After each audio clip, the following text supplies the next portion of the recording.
Welcome to another special edition show of DSI Live. I'm super excited to be here today with our friend, our colleague, our coach, veteran and master speaker, Paul Homoly. Yes. I like that master touch. Master, definitely. Master coach and master speaker, Dr. Paul Homoly. Thanks for being here, Paul. Hey, you bet, Vanessa. It's fun doing these. I wish it was under different circumstances, but let's just dial in and see what we can get done today. Absolutely. It's fun for me too, having you here when literally we could just drive a few minutes and do this in person, but right. Everything's virtual nowadays. So let's dive in. What we've promised in our post is that we're going to chat a little bit about the current state of speaking and meetings and dentistry, right. And specifically as it relates to our member speakers. And I know that many of them are experiencing, like everyone around the world, we're all experiencing some challenges, and it feels pretty tumultuous right now. And I think you probably, similar to me, feel like there's always opportunity. In every situation, there's an opportunity. And so what I'd love to get to today, for those of you who are tuning in over this next half hour or so, I'd love for you to post your hello to us in the comments if you're listening in. And also, if you have a question for Paul, please post it there.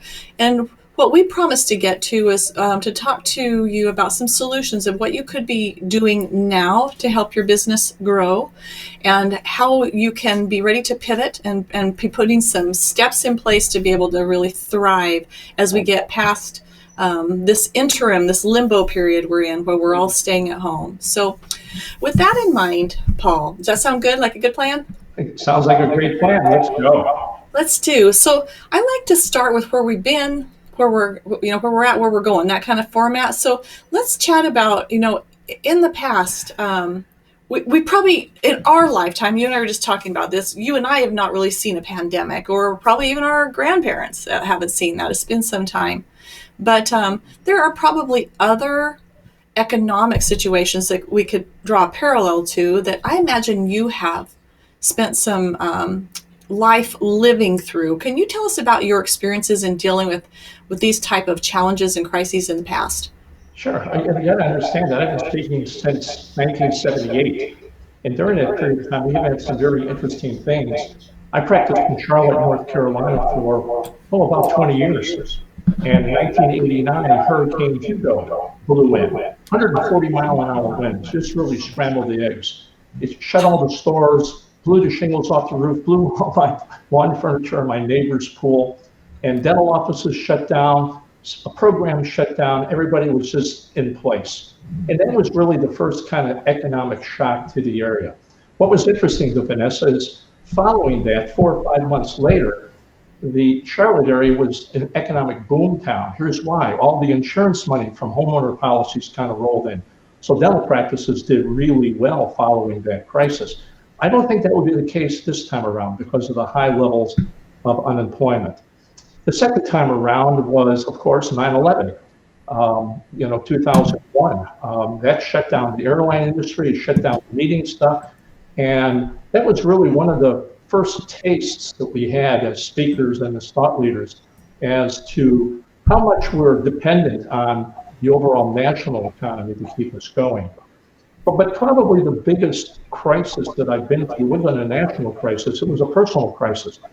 In 1995, 20 years after I graduated dental school, I lost my ability to practice dentistry. I had a right eye disability, and it really shut me down. I sold my practice, sold the equipment, and I really had to ask myself the question, I'm a dentist, but what's my role if I'm not fixing teeth? What's my role if I'm not fixing teeth? And I think that's the same question that speakers need to ask themselves right now. You call yourself a speaker, right? But what are you if you're not speaking? What's your role if you're not speaking? And I'd say this, your role, even while you were speaking, your first role as a speaker might be a role that you might have been unaware of. And that role is role of leader. Mm-hmm. You see, speaking is about leadership. There's no question about that. And now, in the absence of us getting on airplanes, checking in hotels, going through all of that monkey stuff, we're left with a void. And what's left is our ability to lead. You see, because speaking and traveling and checking in hotels, all that camouflages, all those tasks camouflage our leadership. And I would say that the thing that my largest personal crisis was the fact that I had to come to the realization that fixing teeth was what I did. It wasn't who I was. Speakers need to get that in their head. Speaking is what you do, but it's not who you are. And what I really want to emphasize today, Vanessa, is, what do we do during this pause that's occurring right now? And the pause is don't bring purpose to the pause. Oh. And I would say that the thing that most speakers miss, I'm talking about the speakers that I work with. I'm not talking about all speakers, but I'm talking to people that attend my workshops. And Vanessa, you've attended my workshops. You've seen me at Jumpstart. You kind of know what I'm about. And I said this last year at your Jumpstart program. I said, begin to consider your other role as a speaker. Your primary role is thought leader, and speaking is a distribution system for our ideas and our concepts.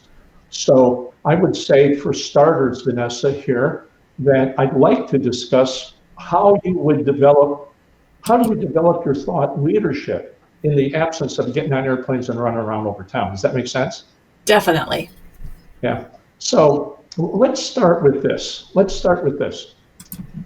One of the things that I see a lot in the dental industry is that so many speakers are reporters, in the sense they say, well, here's my topic, and here's what I want to talk about, and here's how we do it, and here's some slides, and here's some evidence, and here's some literature, and thank you very much.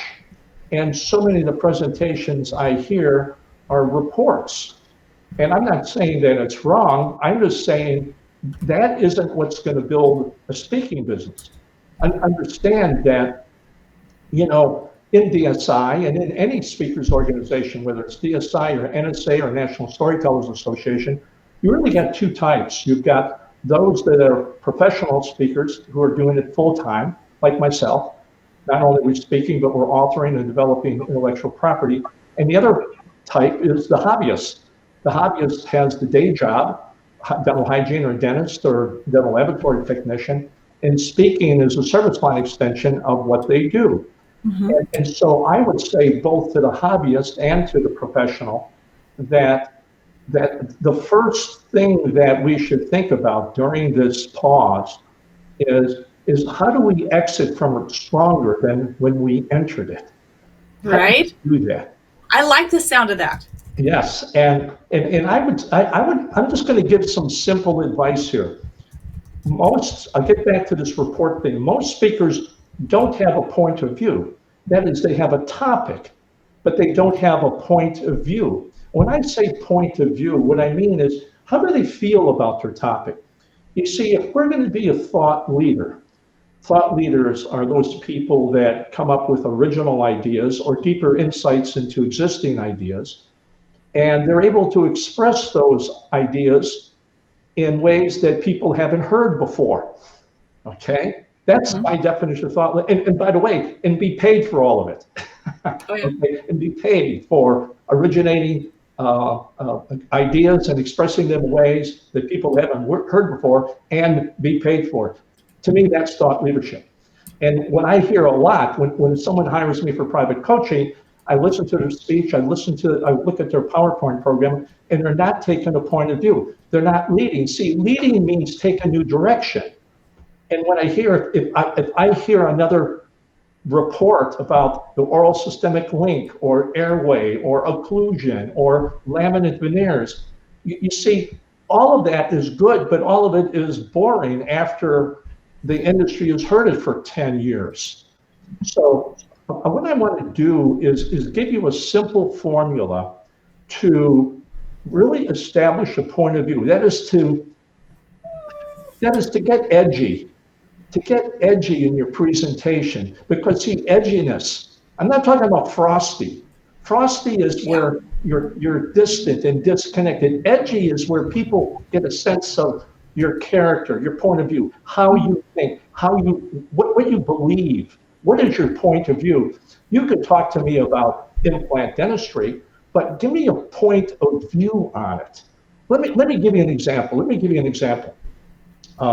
I was one of the early adopters in implant dentistry, and this goes back to 1978, 1979. And back then, there was a lot of controversy about periodontal care, stectomies and all of that. And the big drumbeat was, we have to, prevent bone loss. And everybody was getting hot and bothered about 4 and 6 millimeter pockets. And I looked at that, and I took a very contrarian point of view. I took a real edge on it. And it went like this.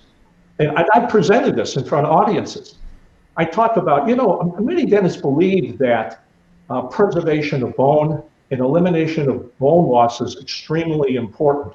And you know what? I don't think they believe that. I think they say that, but I don't think they really believe it. Let me tell you why.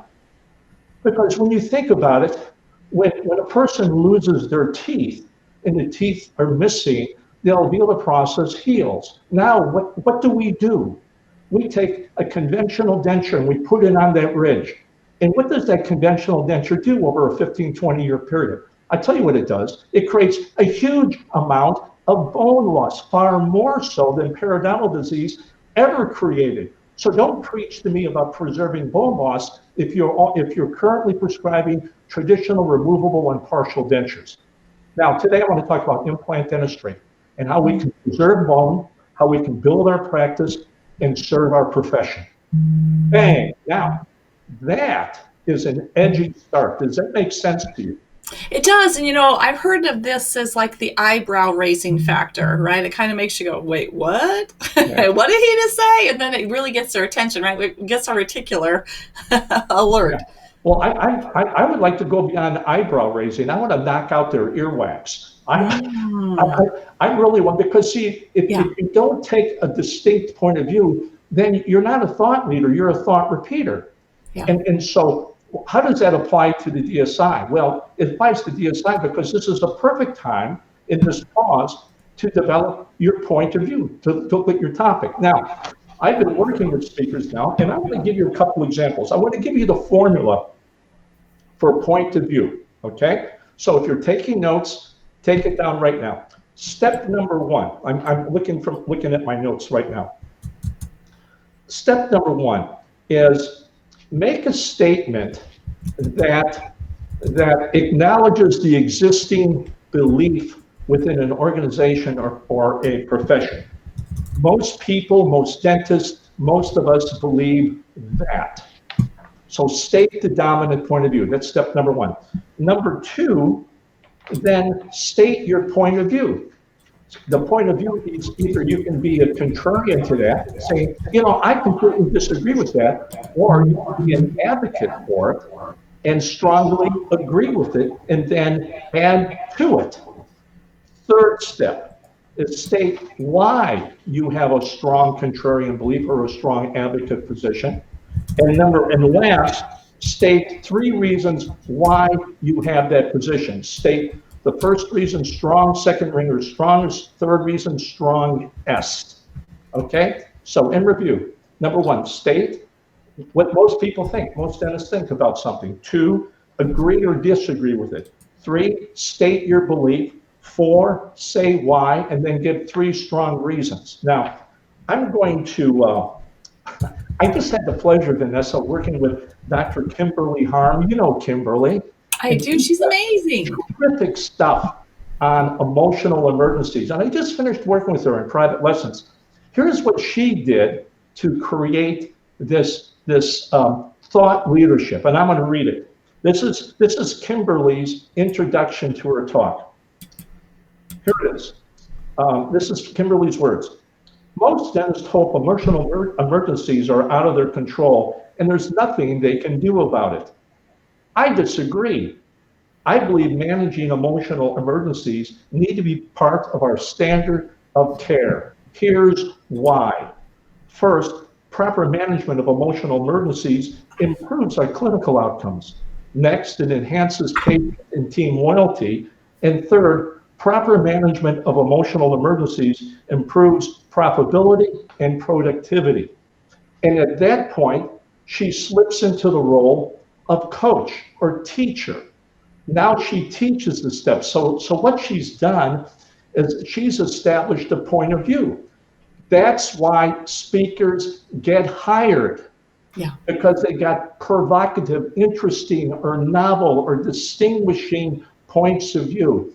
And Vanessa, I'm telling you, I'm not trying to condemn the speaking industry, but I hear too many speakers that don't have a provocative point of view. Does that make sense? Absolutely. And I'm looking away just to see who's following us here. Absolutely. We've got some good agreement here around taking a point of view. And you're right, because it's a differentiation for, otherwise it's a sea of everyone teaching things the same. It definitely is a differentiation point. Thank you guys for tuning in and watching here. We'd love for you to say hello in our comments. If you have any questions for Dr. Homoly relating to speaking and what to be doing now and what to be doing as we move forward, please put them in the comments and we'll get to them for sure. Thank you for sharing that with Kim's example. And so I put in the notes, and as you were giving us the steps, I put them on the screen. I probably didn't end up with 3. I kind of merged. But I want to just add, you have a 2-day thought leadership workshop that I attended a year or so ago. That was fun. I was glad you're there. Vanessa, I'm going to do one thing. I'm going to be right back. Hold on. I got one thing that I got to deal with. Hold on. Yep. I can sing for you all. I don't know that you'd want to hear me sing, but I could sing for you. Oh, he's back. I'm back. Dance. Sing. I'm back. Okay. So what we're suggesting then is during this period of time to be really honing, like brainstorming, determining what is that point of view, like finding a way to pull that out from our existing topic areas that we work on, but how do we really help ourselves differentiate more in the market? How do we be seen more as a thought leader, not repeater? So are there steps or something you can suggest around so you'd mentioned point out the why. Okay, I'm trying to dig deeper on this. So come back to me again. I'm a slow student. This is a deep topic, believe me. It's a deep topic, right? Because it was like a 2-day workshop, right? That's right. So if for our people who are listening in, let's say that I do speak on oral systemic connection. Sure. For instance, so what we're saying is to come up with something that's just going to feel new, edgy. A point of view, how do you feel about it? See, you can tell me about the oral systemic link, but that doesn't tell me how you feel about it. So you see, there is the distinction. We get trapped into this professor mindset, and our presentations mimic those presentations we saw in dental school or dental hygiene school, where we walk into the room and the guy flips off the lights and hits some slides and we walk out, and we think that's speaking. That's not speaking. That's called narrating. That's called giving a report. You see, if you look at yourself as a leader first, and you use speaking as a distribution system for your ideas, you see, a lot of people have that reverse. They say, well, I want to be a speaker. I get that question all the time. I want to be a speaker. I said, well, good. What do you talk about? Well, I'm not sure. Well, if you're not sure, then you're not a leader. If you're not a leader, you can never be a speaker. Or you're just an entertainer. And I don't have anything against entertainers. I really don't. But that's not who I work with. I only work with people who need to put together intellectually appealing presentations that have strong emotional influence. That's what I do.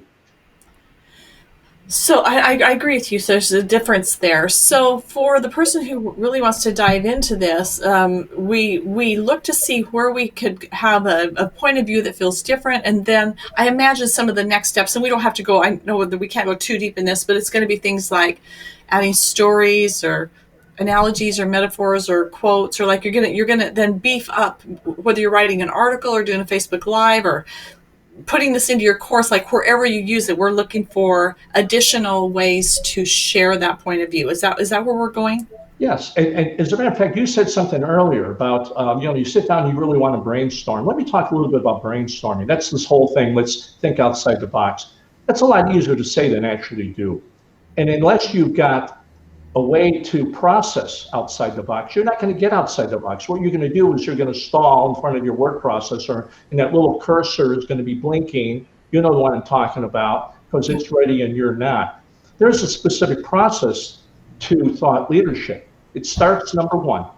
I'm going to give you an 8-step process to thought leadership right now. So it's going to go quick. Number one, establish a point of view. I just said that. Number two, how does this apply or not apply in other industries? Number three, what's the conceptual diagram? That is, if you can't draw your process, you simply don't understand it well enough yourself. Number four, what is a metaphor for your process? Number five, what are some quotations around your process? 6, what are the stories you can tell around your process? Number 7, what's the intellectual property you can develop around your process? And number 8, when you do 1 through 7, what you do is you establish number 8. Number 8 is your brand.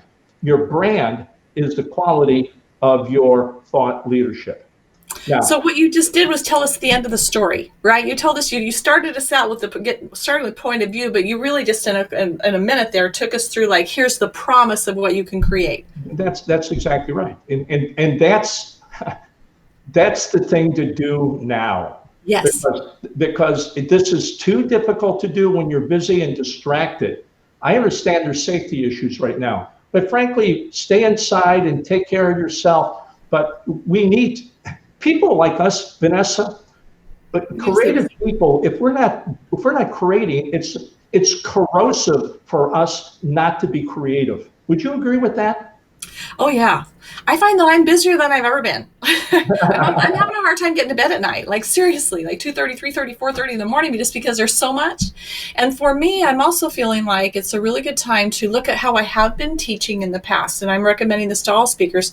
Look at what you have been teaching in the past and think about how it's going to have to change. Like there's this middle limbo period where right now we're providing content that feels different, really geared to today's emergency. But we also, I think, if we can tie that in with what you're teaching us today, as we think about our point of view, we have some ideas about where we're going in the future, how it's going to be different. Like for instance, as meeting professionals, virtual isn't going to go away, and there's still going to be there just has to be personal meetings because forever people have met, right? We'll get back to a place where we can meet in person, but it's going to be different. And so as we think about this thought leadership, I think that's an important piece of thinking. It's not just regurgitating what was in the past, because that's not necessarily going to work going forward. Yeah, and see, one of the biggest problems with thought leadership is that when you work on it by yourself, you're stuck. I'll tell you that, because you're in this groove. It's tough to get out of. Yeah. So the toughest thing for me to do is to innovate my own work. Vanessa, you've seen me work. I can innovate other people's work very easily and very rapidly. You've seen me do it. I have a hell of a time when I do it for my own work. And what I do is I work with other people who are good listeners, and they'll question me. I say, hey, I'm thinking about this. Is this a good idea? Is this not a good idea? Because I'm too close to it. What I'm saying to every speaker on this program right now, you're too close to it oftentimes to effectively do it on your own. And that's a piece that I'd like to offer DSI and the speakers. I talked to you about this earlier. Hey, the fact is, my schedule's open. I don't have any travel plans. I was telling you, this is the first time in like 30 years I haven't had a trip planned. And I'd be happy to do short 15-minute point of view kind of career development kind of phone calls for free, just as a way of me thanking the DSI environment and really fulfilling my role as kind of a elder statesman in all of this, right? That's awesome. I'm going to put that on the screen. We can circle back around later, but how do we reach you for that? It was a texting expert to. Yeah, what you do is pick up. You can do it right now. Pick up your cell phone, and what you do is text to the address 33777. Text to the address 33777, and the keyword is expert. EXPERT. There we go. 33777. And what you'll get is a Calendly invitation, and you just pick your spot. I reserved the next 2 weeks. A large part of my time for the next 2 weeks is having a bunch of 15-minute phone calls. And if you go longer than 15 minutes, well, we'll deal with it then. But this is all complimentary. Now, if you call me every day, I'll start charging you. Okay? Don't call me every day. Change your number or something, right? That's awesome. That's awesome. Thank you. So thank you all for saying hello. We've got several people listening in, and feel free to give us your oops, let me get rid of that. Feel free to give us any questions if you have around this. Catherine's letting us know that she's unpacking boxes. I know she's in the middle of a move and listening in. Thanks for being here, Catherine Itell-Belt, our good friend and colleague. Hey, Catherine. Yeah, we've got multiple DSI members here: Nicole, Susan, Kyle, multiple people joining us. Thank you guys for being here. Here's a secret. Here's a secret about Catherine Itell you may not know. I've had a crush on Catherine for 30 years. Hope you hear that, Catherine. And you know that. You know that, Catherine. No, everybody knows. And I'm looking forward to speaking with Catherine at your next Jumpstart. Catherine and I are going to be doing some things together, and that's going to be great. Yeah, absolutely. In fact, what you guys will be doing, I'm going to dangle this here even though it's off topic, but it's such an important topic and highly requested. After last Jumpstart, multiple people asked us, so this is all great, adding stories and exercises, that all sounds fun, but I speak on a clinical topic. How can I do that without being laughed off the stage? And I know that you guys are like, oh, hey, hold on, that's not two different worlds. So Catherine and Paul will be here to give us a special workshop on that. Thank you. Yeah, you see, people like that suffer from the thought repeateritis. You see, they feel if they can't be like the guy before them or after them, they're doing something wrong. Believe me, 90% of the demo speakers out there are not the role model you should be following. And I'm not trying to be egotistical about this. I'm just saying there's a difference between speaking and leading. True, absolutely true. So let's get back to thought leadership, which is what we're talking about. And I want to show you, Paul, because I attended that workshop a while back. Okay. I have this ratty note on my on my desk. Look, it's well loved, but the model, and it sounds like you might have figure out where the camera is. Might have updated a little bit. Right there. But this was a really meaningful and helpful workshop. I want to be sure before we're done we can point out where people can learn more about that. And I have that live online right now. What I did, when it hit the fan around here, I thought, you know what, I'm going to shift gears. So I put all of my workshops, my thought leaders workshop, storytelling workshop, interesting expert workshop, private coaching, all of it's live online, and I did a big price slash on it too. So all you got to do is go to my website. It's my name, paulhomoly.com, and jump in, guys. We're having a good time, and if there was a time for you to, if there was a time for you to deal, it was interesting. I talked about the hurricane earlier. Remember in Charlotte, North Carolina. Hugo. What's interesting about hurricanes, Vanessa, is that as the hurricane comes in, it just kind of blows things apart. But then, depending where you're at, sometimes you get in the eye of the hurricane, where there's this pause. And when Hurricane Hugo came by, Charlotte was in the eye. So all of a sudden, the sun is out, the wind has stopped, and I'm walking around going, "Wow, look at this!" But I tell you what, a smart use of pause time is important. Because now you got to scramble and get all your stuff in the garage so it doesn't get blown away, because in a few moments it's going to get even worse. Smart use of pause time is key. We're in pause time right now. We're in an eye. We're in an eye right now. And that's a great analogy. And what's going to happen as we hit the back end of the storm, it's going to get even wilder. However, what you've got to think about, how do I emerge stronger from this than when I entered it?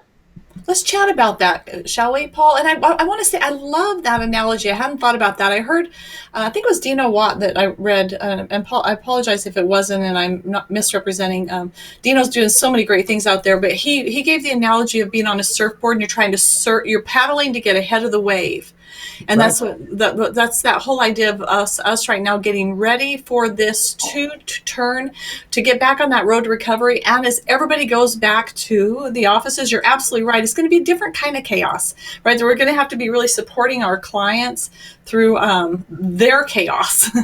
So tell us, what can we do to be stronger through that period and into the recovery?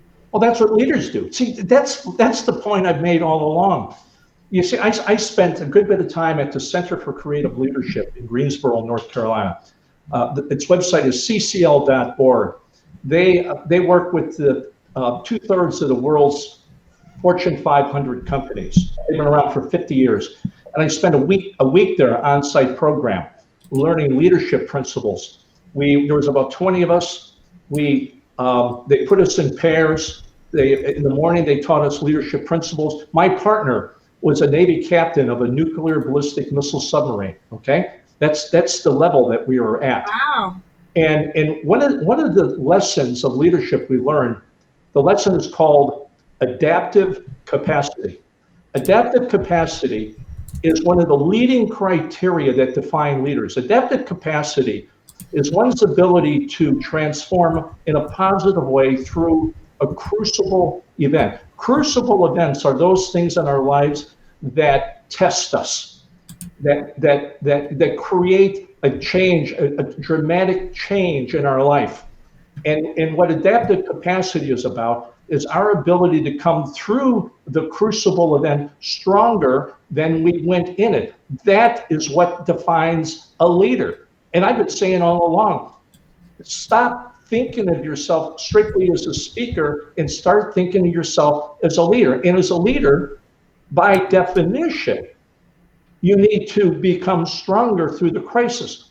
And what's interesting, Vanessa, about the word crisis, that word actually has a lot of significance in the storytelling domain. See, to storytellers, crisis is not something necessarily bad.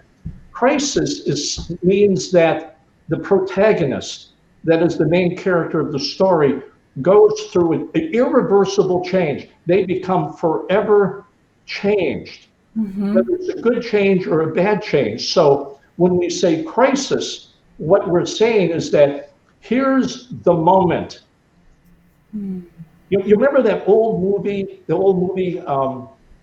Field of Dreams, where old Doc Graham is sitting in his desk, and the main character comes up to him and says, tell me about this. In Moonlight Graham, he said, we fail to recognize the most significant moments in our lives while they are happening. I'm like, wow, that movie was made for today. Boy, no, right? No kidding. Like every day, but yes, every day. So that's a really good point. That's a really good point. And it's all good speech material, for sure, right? Like, if people will say, well, I'd like to take your storytelling workshops, but I don't have any stories to tell. Oh hell, you got one now. It's called coronavirus crisis. There is your story. Yeah. And it really is a call to each of us to step up. I think it really is a character moment. It's going to be we're going to learn a lot about ourselves. I don't remember what the quote is, but it's like when someone squozen or squeezed, or however you would say that proper grammar, you can find out what's really inside of yourself when you're really in a tight pinch, And right. I think we're learning lessons about ourselves. I know I certainly am, recognizing more about my character and things I would like to do differently or who I would like to be. So here's a real opportunity for us to step up.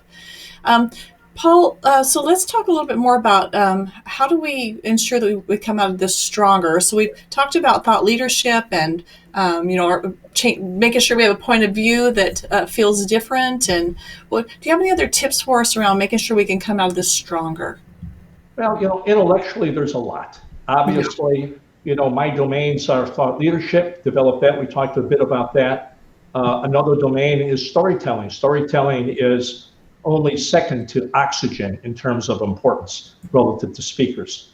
And so storytelling, obviously, the work I do on the interesting expert, all of that. But I would say, other than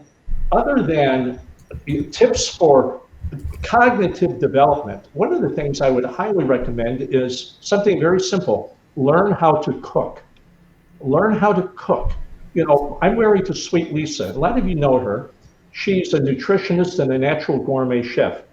And I've been eating grain-free, soy-free, dairy-free organically for the last 13 years. I'm 70 years old, and I have got the firepower in the jazz like I'm 40.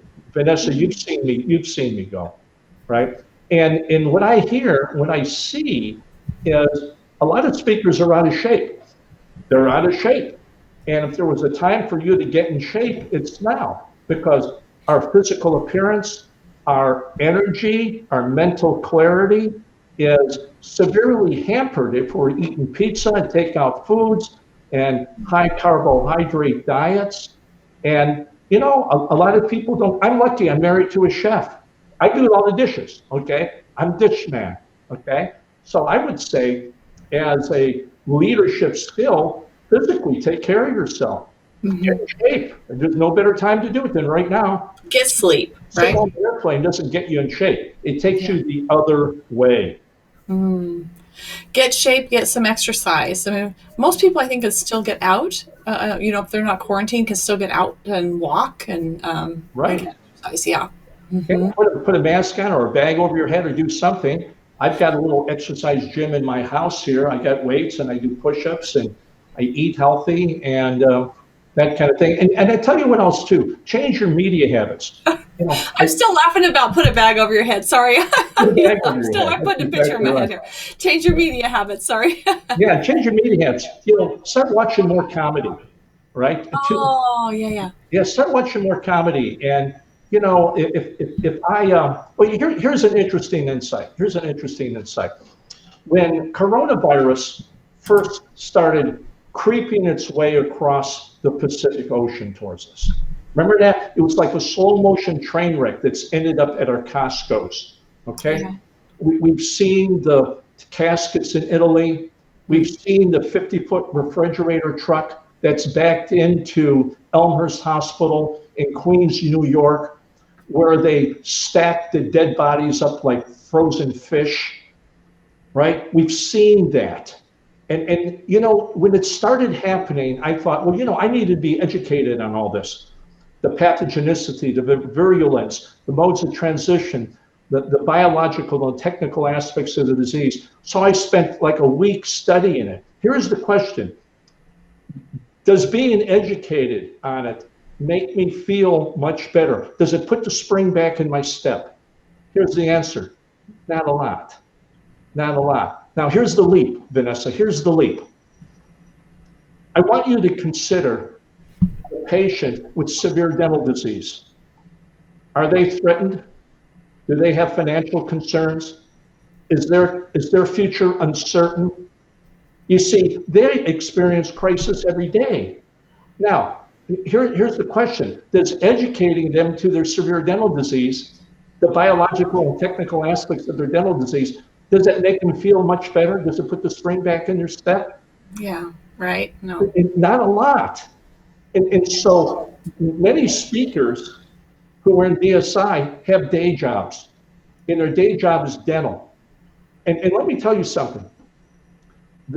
What we're experiencing now, patients with severe dental disease experience every day. And education won't ease their crisis. I'll tell you what will ease their crisis, the same thing that will ease our crisis, and that is the experience of being understood and confidence in the experts that support us. That's what will do it. And if there's anything that I'd like to do is just to smack dentistry upside the head when this is all over and say, see, it's important that you understand that we're experiencing right now what the severe dental cripple feels every day. We talk about the new normal. Well, poor dental health feels normal to a lot of patients.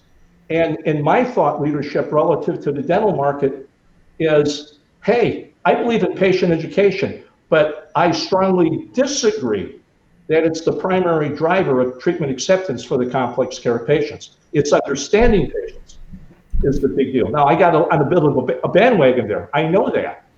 There you go with that contrarian view again. Yeah, you see what I'm saying?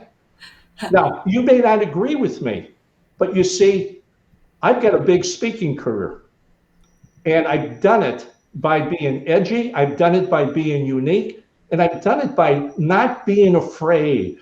And I've done it by being really clear about what's important and what I believe. I don't attempt to be right. I attempt to be authentic. I'm going to chew on that one. Thank you for that. I love your passion. I totally respect your many years of experience here. And I know we're going to need to wrap up here in the next couple of minutes. I'm looking at our comments here. Hey, Adriana, thanks. And Mary, thanks for being here with us. Susan Cotton has already signed up. You're going to be talking to her for 15 minutes. Susan, hey, Susan, yeah. Smart girl, jump right on that bandwagon. Good job. Excellent job. So, before we go, and to kind of summarize, as far as being strong, what I heard you say is like work on our mindset, like work on ourselves, like work on keeping us physically strong, and then really work on our thought leadership. And I agree with you that as we come through this, those who have been modifying their presentations, really clarifying how they're different, and really bringing a solution that will be a right fit for our next new normal, will be most likely to thrive. Now, I'll ask you a final question in a minute as far as like, is there anything we didn't cover? But before we go there, could you give me a little more information about, you mentioned that you have taken all of your workshops and they're online. Yeah. You shared with us that we can get a 15-minute consult with you. I'm going to put this up here again for those who are just joining. So Paul has offered a complimentary 15-minute conversation with him, and you can get that by texting expert to 33777. And then now tell us more about your online workshops. Yeah, everything that I've done, that you've seen me do, the Thought Leaders Workshop, the Storytelling Workshop, the Interesting Expert, all of it is live online. This is not recorded online. This is live online. Oh, virtual meetings. Yeah, we'd be doing it just like this. Oh, that's awesome. I typically limit it to 15 attendees, and we do it on Zoom, so we can see everybody, and there's handouts, and the content's the same. Whoops, that's sweet Lisa calling me right now. She's on her way home. Awesome. The content is the same. The difference is that we rub shoulders virtually. See, I'm rubbing shoulders with you now. Yeah, I love that. I'm taking my workshop virtual too. I love that. We got to do that. Yes, it's live online, and just go to my website. It's my name, paulhomoly.com, right? And you can go on there and look under speaker development, and you can see all the workshops and the next one is coming up in, I forget, I think it's May 6th, it's Thought Leadership. Then June is the Interesting Expert Workshop, and then the Storytelling Workshop. And I'll repeat that sequence through fall also. So if you can't get it this time, they'll fill up. I'll tell you that right now, they'll fill up. So if you can't get it this time, you can get in next time. Plus, the 15-minute call, I can do a lot of damage in 15 minutes. You are always really great at being concise. You're a really great listener and be able to pull it back into such a concise and helpful manner. So 15 minutes, I think, would probably be very, very helpful. Thank you for offering that. Thank you for being here. And all right. Was there anything that we didn't chat about that you feel would be important to add to this conversation before we go? No, I think we hit a lot of bases. I did what I wanted to do. I wanted to emphasize that we're leaders first. And speaking is a distribution system, as is authoring, as is online programs, as is creating white papers, as is facilitation. Speaking is a distribution system. And that our first role is that as a leader, and work on that.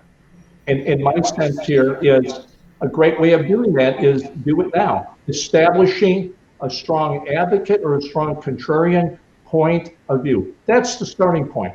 And that could be a real nice conversation during our career building telephone conferences that we do. I love that. And I'm just going to put a little addendum to the end of that. I want to just give my own testimonial. As somebody who has sat through a couple of your workshops, I attended the Just Because You're an Expert Doesn't Make You Interesting. Is that where you suggest people start? If they were going to take... They really can start anywhere. They can start anywhere. Okay. Because every workshop crosses over into the other. Okay. So, right now, considering the situation we're in, I say start with thought leadership. Okay. Start with thought leadership because you see, that's about content development. Yeah. right? The Interesting Expert workshop, as you know, is largely about stagecraft and presentation structure. So start with thought leadership, and then as they come through the chronology of it, just stay with the chronology. May, June, July, just it's your curriculum right there.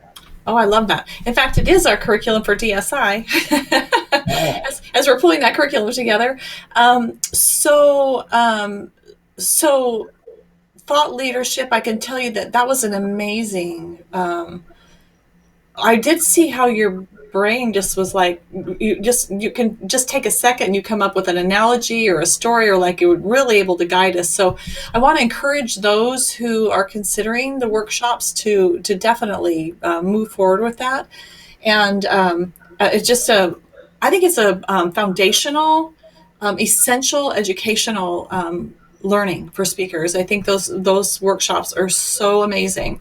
So you have three, right? So you have, do I do it two or three? You have the one about the speaker to be a better speaker, right? Which is not better. I'm just trying to help people like in their mind sort through it. So the thought leadership we talked about today, and with thought leadership, do you have to have already? It would help if you have a presentation and you're already kind of going to step into thought leadership. Oh, I absolutely. If you don't have a presentation, don't take the thought leaders program. Because So with that, it's not about me helping you decide what you want to speak on. It's about you coming to me with the presentation that you've done. yes. Then I'll help you see greater insight into it. I'll show you how to take a strong contrarian or an advocate position on it. Then I'll help you kind of engineer it such that it's edgy, interesting, and memorable. Perfect. And so if I was a newer speaker and I kind of knew what I wanted to talk about and I started to speak, but I want to do better with my content development and my presentation skills, then I would take, just because I get confused. Yeah, the interesting expert. The interesting expert. And what was your third one? The other one is storytelling. Storytelling. Oh, yeah. Yeah, it's called the stories you tell make the speaker you become. I haven't attended that one yet. So is that one for like anybody at all levels? Anybody. Again, for speakers who've got a talk that want to put story into it, that will be in June. So come with the presentation, right? And then you saw me do a bit of storytelling at the Interesting Expert. You saw me do that. Yeah. Well, it will be, in these sessions, these online sessions are 2-hour sessions for over a period of 3 months. There's 3 2-hour sessions. So it's not a one-off deal, okay? It's 3 2-hour sessions. So when we're done, you've got something. Yeah, I love that. I'm gonna go check that out for myself because I haven't done the storytelling, and I'll tell you, I know I'm weak. I know that for me in my presentations, I'm all about like giving them the information. Oh, I know. And I know I need to curb that with more storytelling that's purposeful. So, okay.